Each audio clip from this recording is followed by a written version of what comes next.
All right, Muslims have one source on this topic. Christians have the better sources. Muslims have one sketchy dude claiming to hear from an angel telling him what Allah said. This is tremendously problematic. Christian sources more likely. So if we were to flesh out this objection, it would kind of be, well, if you're just gonna say the Apostle Paul, if you're just gonna point a finger at the Apostle Paul and said, okay, Paul is responsible for all this, when Paul was in a position to actually be verified and confirmed by the people of that time, why wouldn't someone just say, okay, Muhammad comes way later. So if I'm going to say someone's making stuff up or getting delusions or something like that, why wouldn't I point a finger at Muhammad? Okay, so it doesn't matter if the Quran came 600 years later or 6 million years later. The Quran says it's the word of God. How do we know that? The Quran's prophecies came true. We have, other ways of knowing that the Quran is divinely inspired, but we're not going to get into evidence for Islam in this discussion or this debate.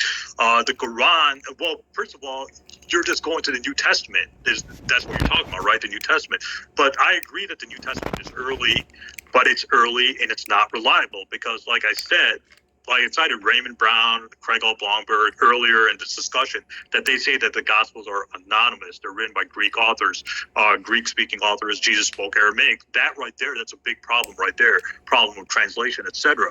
So even Christian scholars are saying the Gospels are unreliable. So if you're saying, well, the New Testament's early, yeah, it's early, but it's not reliable. Just because something is early doesn't mean it's reliable. Just because Ibn Ishaq is early, that doesn't mean he's reliable. Same issue with Islam. I'm not saying Islam sources are vastly superior. Same issue. Ibn Ishaq is early. Yeah, it's early, but it's unreliable. As I've said, I don't know, like 200 times on my channel, I've explained why Ibn Ishaq is not reliable. So I agree that the New Testament is early and there's multiple sources, but it's not reliable because we don't know where it came from. We don't know what their sources were. So how can I trust the New Testament? Why am I going to put my salvation on the line believing these documents written by anonymous Greek authors who had no connection to Jesus? Why am I going to risk burning in hell believing in those documents? I even told this to David Wood. I'm willing to convert to Christianity if someone can prove that the Bible is historically reliable. The New Testament's historical. That hasn't happened, right? I'm still open to that, but that's why I'm putting my faith in God's book, which is the Quran.